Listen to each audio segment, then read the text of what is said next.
Querido Jesus, lerei agora as páginas da tua vida, que elas me levem a te amar cada vez mais e que tuas palavras firam o meu coração e me levem a mudar de vida. O evangelho de hoje é o evangelho de São Mateus, capítulo 6, versículos 7 a 15. Naquele tempo disse Jesus aos seus discípulos: quando orardes, não useis muitas palavras como fazem os pagãos. Eles pensam que serão ouvidos por força das muitas palavras. Não sejais como eles, pois vosso Pai sabe do que precisais muito antes que vós o peçais. Vós deveis rezar assim: Pai nosso que estais nos céus, santificado seja o teu nome, venha o teu reino, seja feita a tua vontade, assim na terra como nos céus. O pão nosso de cada dia dá-nos hoje, perdoa as nossas ofensas, assim como nós perdoamos a quem nos tem ofendido. E não nos deixeis cair em tentação, mas livra-nos do mal. De fato, se vós perdoardes aos homens as faltas que eles cometeram, vosso Pai que está nos céus também vos perdoará. Mas se vós não perdoardes aos homens, vosso Pai também não perdoará as faltas que vós cometestes. Palavra da salvação. Glória a vós, Senhor. Vamos olhar para Jesus. Vimos no início da Quaresma os 3 elementos fundamentais para o processo de conversão: a esmola, a oração e o jejum. Já tivemos oportunidade de refletir sobre o jejum ou penitência. Hoje a liturgia nos propõe a reflexão sobre a oração através da oração do Pai Nosso. Se nós descobrirmos o sentido das palavras do Pai Nosso, o rezaremos melhor, vendo nela uma oração sintética da vida espiritual. De fato, o Catecismo, citando Tertuliano, fala que o Pai Nosso é o resumo de todo o Evangelho e que se encontra no centro da Sagrada Escritura. A primeira coisa a observarmos é o fato de que o Pai Nosso é ensinado sobre a montanha, no lugar de encontro com Deus. Efetivamente, Moisés e Elias, os 2 grandes homens do Antigo Testamento, estiveram com Deus sobre a montanha, Moisés no Sinai, Elias no Horebe. A oração que o Senhor Jesus nos ensinou é uma oração das alturas, a qual pode até provocar vertigem. Contra o palavreado inútil dos hipócritas, Jesus ensinou aos seus seguidores uma oração simples que se dirige ao Pai para pedir-lhe a santificação do seu nome, a vinda do seu reino, que seja feita a sua vontade, o pão cotidiano, o perdão, o livramento da tentação e do mal. São as 7 petições do Pai Nosso.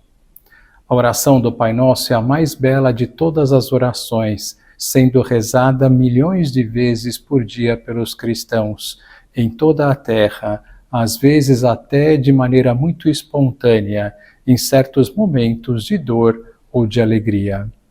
É também o mais profundo itinerário daquilo que significa a oração, pois nos faz começar invocando Deus como nosso Pai. Se nós descobrirmos a paternidade de Deus e o poder da consideração do sentido da nossa filiação divina, certamente a nossa vida tomará um novo rumo. Venceremos tristezas, depressões e toda espécie de falta de esperança. O número 7 na Sagrada Escritura significa plenitude, plenitude de tudo aquilo que o homem precisa.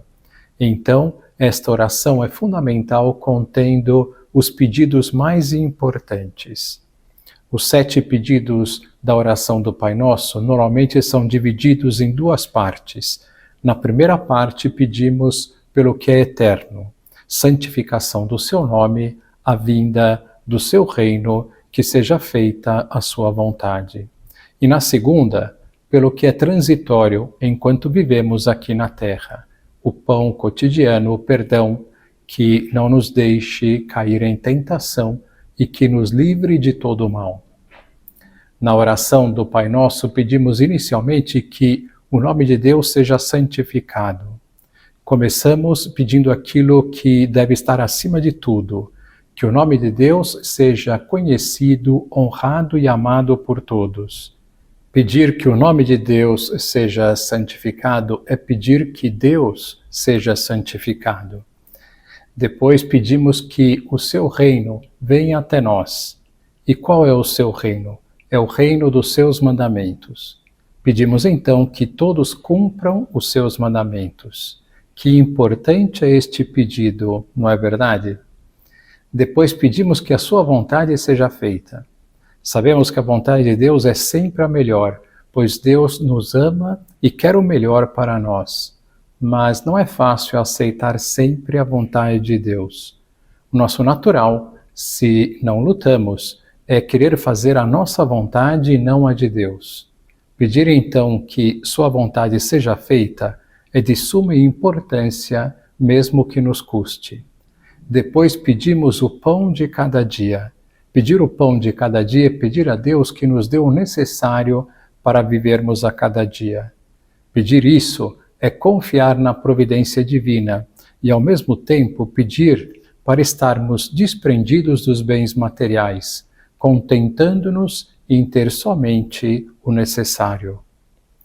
Em seguida, pedimos que Deus tenha misericórdia de nós e perdoe as nossas ofensas. Se Deus não nos perdoasse, o que seria de nós? Graças a Deus, Deus não se cansa de nos perdoar, mas temos que estar atentos. Neste pedido vem consigo uma medida. O pedido que Deus nos perdoe como temos perdoado os demais. Ou seja, Deus vai nos perdoar na mesma medida em que perdoamos o próximo. Na parte final da oração, pedimos ao Senhor: não nos deixeis cair em tentação. Que pedido tão importante! E por fim, que nos livre do mal, que nos livre do pecado, que é o grande mal que há no mundo. A oração do Pai Nosso é realmente um compêndio de todo o Evangelho. É a mais perfeita das orações. Nela, não só pedimos tudo quanto podemos desejar corretamente, mas ainda segundo a ordem que convém desejá-lo. De modo que esta oração não só nos ensina a pedir, mas ordena também todo o nosso coração. Saibamos rezá-la com devoção e meditar com frequência nos seus pedidos para querermos tudo aquilo que Deus quer. Agora vos dou a bênção para este dia, a bênção de Deus Todo-Poderoso, Pai, Filho e Espírito Santo, esteja sempre convosco e permaneça para sempre. Amém.